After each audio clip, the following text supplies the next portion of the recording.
I was born in the great state of Alabama, where my dad owned a plantation. My dad was also editor of our newspaper. He had been a captain in the Confederate Army. My mom, Kate, was 20 years younger than Dad. She was tall, blonde, and a Southern belle.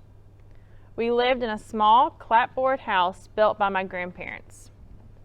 I knew some famous people in my lifetime.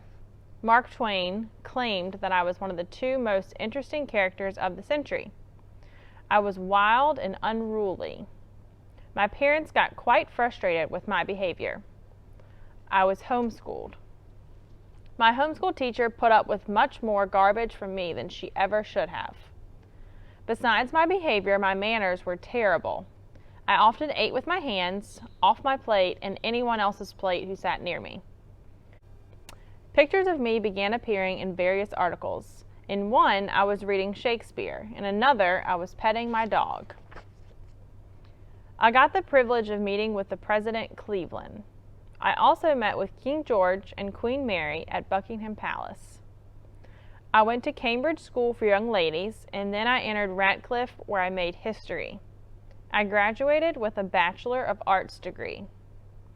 When I wrote my first book, John Macy helped edit it. It was not a good seller then, but later became a classic. I wrote a second book telling my thoughts on my world. John Macy, Anne, my favorite teacher, and I all became good friends. Then he married Anne.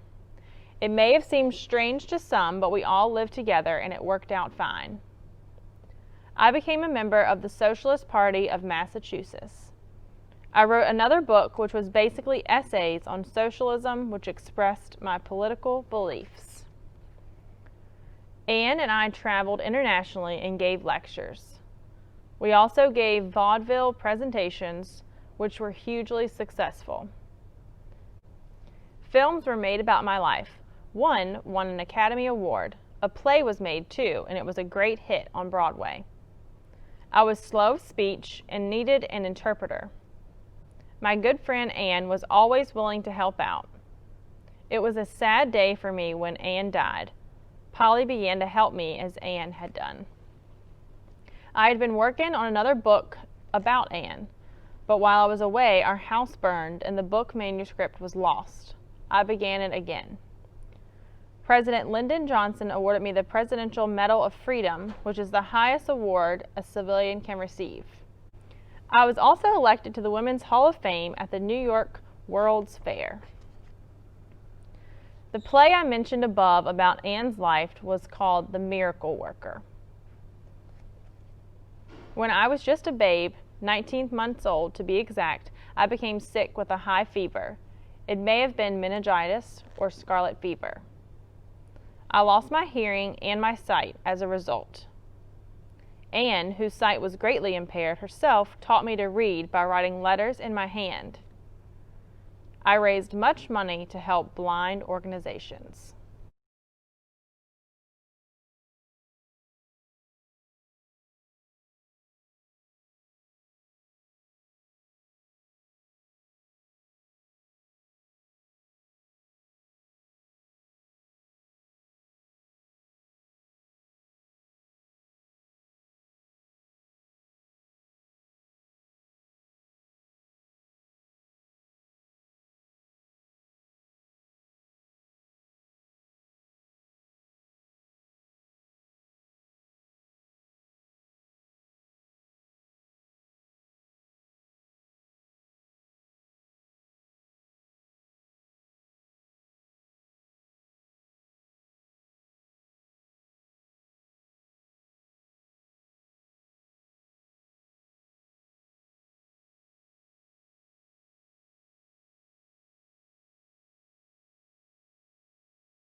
Okay, if you think you know the answer to this week's mystery person, call extension 3520.